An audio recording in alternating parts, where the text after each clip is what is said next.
चंद्रयान-3 की सफलता के बाद अब पूरे देश की नजरें हैं इसरो के अगले मिशन आदित्य L1 मिशन पर। यह मिशन सूरज के पास होगा। जी हां, सूरज में जाएंगे नहीं, लेकिन सूरज के पास का यह मिशन होगा। क्या इसके मायने हैं और क्या इसकी जरूरत है, इस पर बात करने के लिए हमारे साथ स्पेस इंडिया से योगेश कुमार जोशी मौजूद हैं। योगेश, सबसे पहले तो यह समझना चाहेंगे क्या है ये आदित्य L1 मिशन?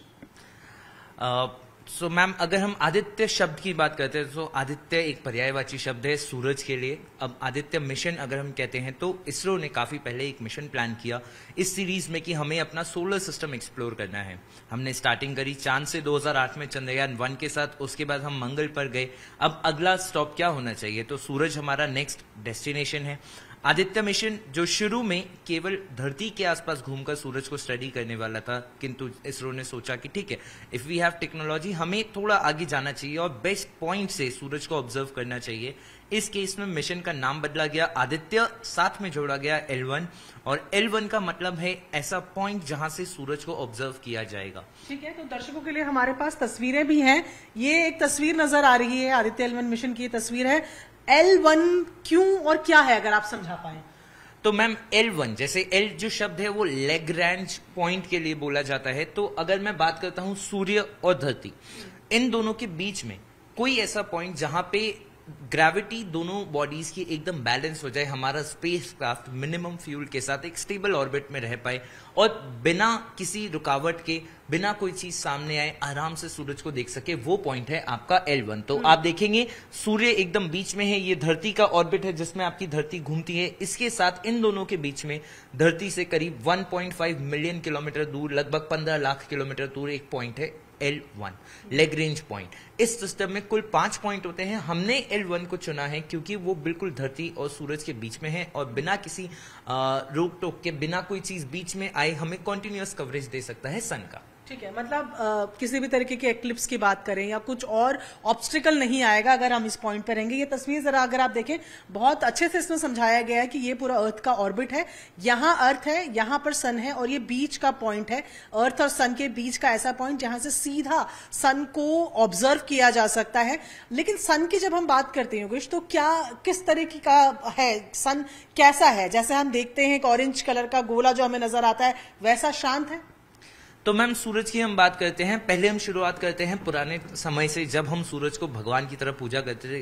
बिकॉज धरती पे जो लाइफ है वो सूरज की वजह से ही पॉसिबल है। जब तक हमारे पास टेलीस्कोप से ऑब्जर्वेटरीज नहीं थी, तब तक हम समझते थे सूरज एक ऑरेंज बॉल की तरह आपको नजर आता है। किंतु जब हमारे पास ऑब्जर्वेटरीज आई, हमने सन को स्टडी करना शुरू किया, तो हमें ये समझ आया सन एक स्टेबल बॉडी नहीं, एक स्टैटिक नहीं, it's a very dynamic body, जहां पे हर सेकेंड तूफान आ रहे हैं। किस चीज के तूफान? गैस के तूफान। सो सूरज बना हुआ है आपका प्लाज्मा से, जो बहुत ही ज्यादा हॉट आयनाइज्ड गैस है। अब अगर आप उसका, सूरज का अगर आप एक पिक्चर देखते हैं, तो हम जो देखते हैं वो हमें दिखता है एक ऑरेंज कलर का गोला। लेकिन आप अगर सूरज के बिल्कुल पास जाते हैं तो आपको समझ आएगा कि वहां पे हर सेकेंड मिलियंस ऑफ फ्यूजन हो रहा है, टेम्परेचर बहुत ज्यादा है, मैग्नेटिक फील्ड इधर उधर जा रही है, और उसका जो प्लाज्मा है वो एक पॉइंट से दूसरे पॉइंट तक कॉन्टिन्यूसली मूव कर रहा है। हर सेकेंड में वहां से लाखों पार्टिकल इजेक्ट हो रहे हैं। तो एक बार इसको समझने की भी अगर कोशिश करें तो किस तरीके का है सूरज, ये जो बता रहे हैं, ये लगातार बोल रहे हैं कि सिंपल सा नहीं दिखता है,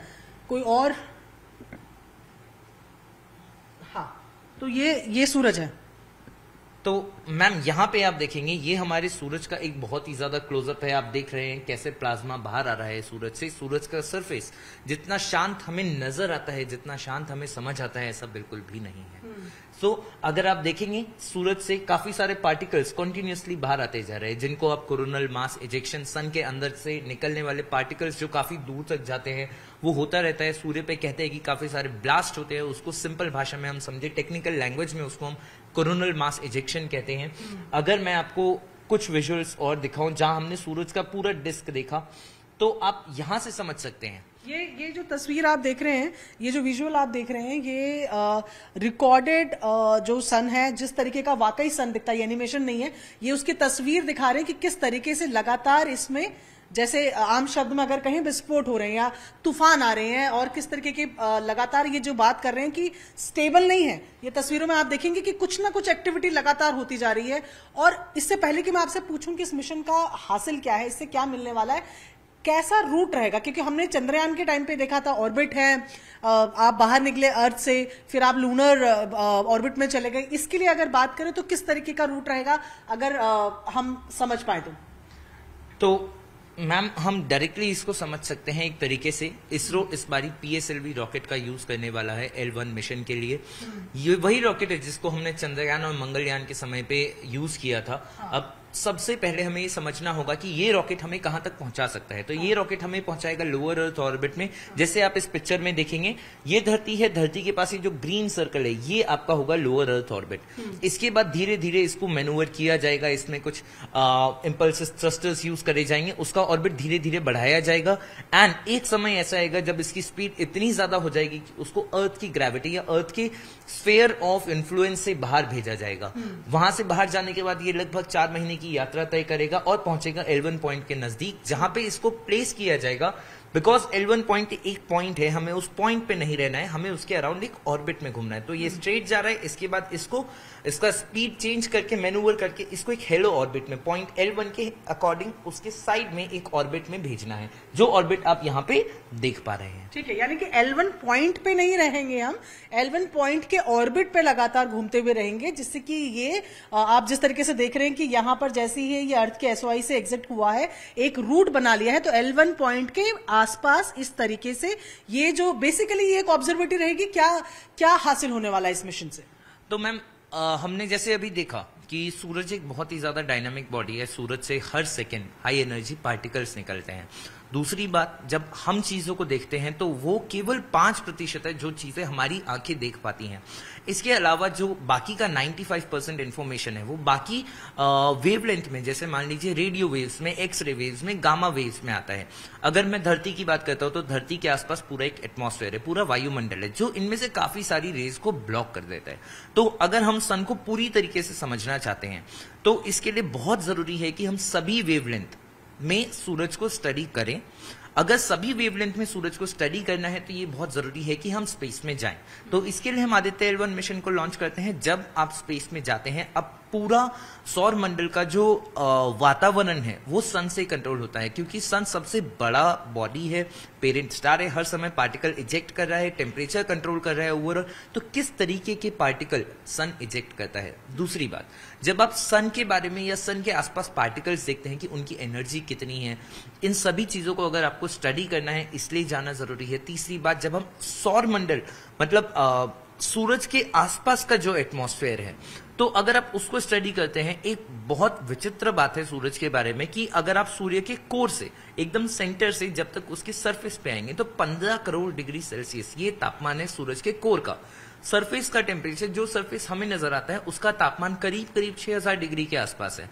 किंतु जब आप उससे ऊपर आते हैं, अब एक तरीके से टेम्परेचर डिक्रीज हो रहा है, आगे भी ऐसा होना चाहिए, लेकिन सूर्य के केस में विचित्र बात यह है कि उस 5000 6000 के बाद टेम्परेचर फिर से 1 मिलियन और 2 मिलियन डिग्री सेल्सियस तक जाता है। अब ये हीटिंग कैसे हो रही है, इस चीज को समझने के लिए सूर्य के पार्टिकल्स को, उनके मोशन को, उसको पढ़ना बहुत जरूरी है। आदित्य L1 इन सभी में हमारी हेल्प करेगा। ठीक है, तो जैसे इन्होंने बताया कि मेनली जो सूरज से निकल रहे पार्टिकल्स हैं उनकी स्टडीज करने का काम जो है वो ये ऑब्जर्वेटरी करेगी। एक टर्म आ रहा है कोरोनल मास इजेक्शन, अगर आप लेमैन को समझा पाएं कि ये क्या है और क्या इससे हमारी जिंदगी में डायरेक्ट या इनडायरेक्ट कोई फर्क पड़ता है, तो वो ज्यादा बेहतर रहेगा, क्योंकि शायद उसकी स्टडीज भी आदित्य L1 ने करनी है। तो मैम ऐसे समझते हैं, जैसे मैंने आपको बताया, सन हर सेकेंड कुछ particles, high energy particles emit करता है।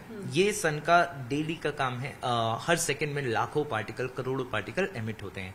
किंतु जब मैं बात करता हूं कोरोनल मास इजेक्शन की, तो सन के ऊपर जो मैग्नेटिक फील्ड है, इसका एक तरीके का पर्टिकुलर बिहेवियर है। हर 11 साल में मैग्नेटिक फील्ड कम ज्यादा होती रहती है। तो जिस समय मैग्नेटिक फील्ड बहुत ज्यादा होती है, उस समय पे सूरज के अंदर से पार्टिकल्स, प्लाज्मा, हॉट प्लाज्मा बाहर आता है।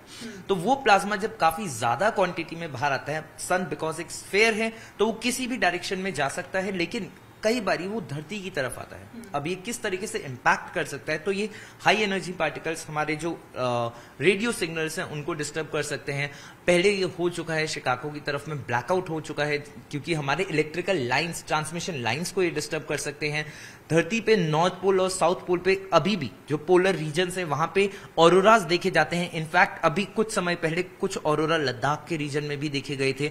तो ये सभी इंपैक्ट हो सकते हैं। अब डायरेक्ट इंपैक्ट ह्यूमन पे क्या है, तो ह्यूमन इस वजह से बच जाते हैं क्योंकि धरती के पास मैग्नेटिक फील्ड है जो काफी सारे सोलर पार्टिकल्स का जो इफेक्ट है उसको कैंसल आउट कर देती है। लेकिन कुछ इनडायरेक्ट इंपैक्ट भी है, जैसे सैटेलाइट कम्युनिकेशन में प्रॉब्लम, टीवी ट्रांसमिशन या सिग्नल ट्रांसमिशन में प्रॉब्लम। तो ये सभी प्रॉब्लम हमें कोरोनल मास इजेक्शन या सन के हाई एनर्जी पार्टिकल्स की वजह से होते हैं। ठीक है, तो जिस तरीके से हम इस मिशन की बात कर रहे हैं, आदित्य L1 मिशन की बात कर रहे हैं, पूरी तरीके से भारत में बना हुआ, भारत की टेक्नोलॉजी से बना हुआ, तो जिस मास इजेक्शन की हम बात कर रहे हैं, कोरोनल मास इजेक्शन की, इसको लेकर आदित्य L1 वॉर्न भी करेगा और इसको स्टडी भी करेगा। तो आदित्य L1 क्या करेगा, जो सोलर ये कह लीजिए अब कोरोनल मास इजेक्शन धरती की तरफ है, अगर आदित्य L1 कोई भी मास इजेक्शन होता हुआ देखता है तो एक तरीके से हमें पहले एक वार्निंग मिल जाएगा, क्योंकि पार्टिकल्स को कुछ समय लगता है आने में, तो हमें एक अर्ली वार्निंग मिल सकता है।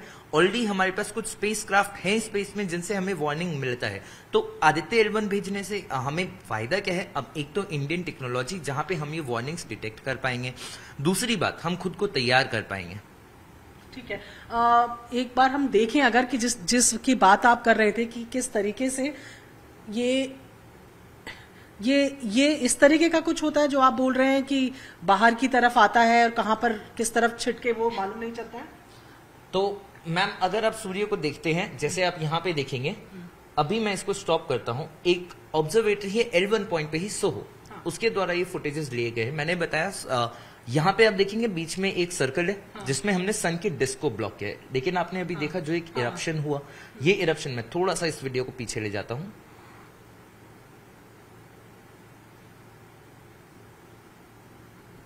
तो हमने ये पूरे डिस्क को ब्लॉक किया हुआ है। अब सन के डिस्क को ब्लॉक करने से हम इसके कोरोना जो उसकी आउटर लेयर से उसको स्टडी कर सकते हैं। तो आप ये देख रहे पार्टिकल्स कितनी स्पीड से एक ब्लास्ट की तरह बाहर आते हैं, इसको आप कहते हैं कोरोनल मास इजेक्शन। अब ये कितने भी डिस्टेंस तक, इनफाइनाइट डिस्टेंस तक ट्रैवल कर सकते हैं। अब अगर ये धरती की तरफ आते हैं तो हमें नुकसान है, अगर ये किसी और पॉइंट पे जाते हैं तो हमें उतना फर्क नहीं पड़ेगा। लेकिन अगर धरती की तरफ आते हैं तो हमें नुकसान हो सकता है। और ये सन के बिहेवियर के बारे में भी बताता है, तो इसलिए जरूरी हो जाता है कि हम इसको स्टडी करें। ये आप देख सकते हैं कोरोनल मास इजेक्शन। देखिए ये तस्वीरों में आपको थोड़ा बेहतर तरीके से समझ आएगा, जैसे कि इसमें कैच किया जा रहा है ये सन है और सन के आसपास थोड़ा सा मैं एक बार पीछे चल के इसमें आप देखेंगे थोड़ी क्लैरिटी से नजर आएगा। इसको आप बहुत ध्यान से देखें तो ये किस तरीके से इरप्ट हो रहा है वो नजर आ रहा है, और इसी की स्टडी और इसके पार्टिकल्स की स्टडी करने का काम जो है ये देखें, ये इस तरीके से बाहर आ रहा है। और जैसे कि योगेश ने बताया कि ये किसी भी डायरेक्शन में जा सकता है, लेकिन अर्थ की तरफ भी आ सकता है। अर्थ अभी तो सेफ है, मैग्नेटिक फील्ड है, लेकिन आपने बताया कि ऐसा भी हुआ है कि उसके बावजूद भी अर्थ तक पहुंची है ये। कोई केस भी आप शायद बोल रहे थे कि अमेरिका में ऐसा कुछ हुआ है, तो क्या इफेक्ट्स देखने को मिले हैं? तो मैम देखिए, अगर मैं सोलर पार्टिकल्स की बात करता हूं, क्योंकि हमारी धरती सेफ है अर्थ के मैग्नेटिक फील्ड की वजह से, तो मैग्नेटिक फील्ड का जब सन के पार्टिकल्स जो मैग्नेटिक फील्ड की तरफ आते हैं तो वो मैग्नेटिक फील्ड के साथ ट्रैवल करने की कोशिश करते हैं। अब धरती का मैग्नेटिक फील्ड नॉर्थ पोल और साउथ पोल से निकलता है, नॉर्थ पोल से निकल के साउथ पोल की तरफ जाता है। तो जब मैं बात करता हूं सन के पार्टिकल्स के आने की, तो जब सन के पार्टिकल्स आते हैं वो धरती के मैग्नेटिक फील्ड के साथ ट्रैवल करना शुरू करते हैं। तो अगर धरती का मैग्नेटिक फील्ड मान लीजिए यहाँ पे धरती है, साइड में ऐसे मैग्नेटिक फील्ड आ रहा है, तो पार्टिकल्स ऐसे आएंगे एंड उनके ज्यादा चांसेस है कि इक्वेटर की तरफ वो धरती पे नहीं पहुंच पाते, किंतु पोल्स के पास वो धरती पे पहुंचते हैं, जहां पे हमारे आयनोस्फेयर में वो गैसेस से रिएक्ट करके वहां पे हमें बहुत ब्यूटीफुल ऑरोरास दिखाते हैं, जिनको हम नॉर्दर्न लाइट्स कहते हैं आम लोगों के लिए। हाँ जी, नॉर्दर्न लाइट्स और सदर्न लाइट्स जिनको हम कहते हैं, बहुत ब्यूटीफुल फिनोमेना। लेकिन अगर जैसे मैंने आपको बताया, क्योंकि ये इलेक्ट्रोमैग्नेटिक वेव्स है, तो ये हमारे इलेक्ट्रिसिटी सिस्टम, ट्रांसमिशन सिस्टम, इनके साथ डायरेक्टली इंटरेक्ट कर सकते हैं। जो मैंने आपको केस बताया था, ये 1989 में केस हुआ था एक, जहां पे एक यूएस के एरिया क्यूबेक में पूरा ब्लैकआउट हो गया था। बहुत रिसेंटली, अभी कुछ 1 या 2 महीने पहले भी ऐसा एक फिनोमेना ऑब्जर्व किया गया था। जनरली ये फिनोमेना हायर लैटिट्यूड, मतलब 60 डिग्री, 70 डिग्री, 50 डिग्री इस जगह पे ऑब्जर्व किया जाता है। ठीक है, तो आम भाषा में समझें तो इनका कहना यह है कि कोरोनल मास इजेक्शन जो है वो अभी तो जो अर्थ की मैग्नेटिक फील्ड है उसकी वजह से डायरेक्टली नहीं पहुंच रहा है, लेकिन अभी भी वो ट्रैवल कर जाता है। और असर की अगर बात करें तो उन्होंने जैसे बताया इलेक्ट्रोमैग्नेटिक ये पूरा जिस तरीके मतलब बेसिकली जो आप इलेक्ट्रिक सामान इस्तेमाल करते हैं उन सब चीजों पे, इलेक्ट्रिक सामान या सैटेलाइट से जुड़ा सामान। मैम ऐसे देखिए, आप मान लीजिए एक वायर जा रहा है, ठीक है, तो हमारे ट्रांसमिशन लाइंस क्या है, एक पॉइंट से इलेक्ट्रिसिटी आप दूसरे पॉइंट पे ट्रांसफर कर रहे हैं। अब अगर उसी वायर में अगर आप एक्स्ट्रा करंट दौड़ा दें, तो आप समझ सकते हैं वहां पे शॉर्ट सर्किट होना तय है, ठीक है। तो अब इलेक्ट्रोमैग्नेटिक पार्टिकल्स अब ये जब आते हैं, ऑलरेडी एक वायर में कुछ करंट जा रहा है, ये वहां पे एक्स्ट्रा इलेक्ट्रिसिटी इंड्यूस कर सकते हैं। तो ये जो एक्स्ट्रा इलेक्ट्रिसिटी इंड्यूस हुआ, ये खतरनाक बन जाता है। तो ये डायरेक्ट इम्पैक्ट, अब क्योंकि हमारे पास काफी इलेक्ट्रिकल सिस्टम्स इतने ज्यादा अच्छे हैं, इंसुलेटेड हैं, जिनसे हम अब इतना प्रोबेबिलिटी नहीं है कि ये चीजें हों, लेकिन फिर भी 0% से ज्यादा ही है। तो yes, there is always some probability कि अगर ऐसा कुछ हो सकता है, लेकिन नकार नहीं सकते हम इसको। ठीक है, तो यानी कि जैसे समझा रहे थे, शॉर्ट सर्किट ना हो, और अगर होने वाले हो तो उससे पहले एक एडवांस वार्निंग मिल जाए और स्टडी हो जाए कि ये तमाम चीजें क्या है। बहुत इंटरेस्टिंग पॉइंट योगेश ने यहाँ पर बताया कि सन का टेम्परेचर जो है वो काफी ज्यादा इंटरेस्टिंग है।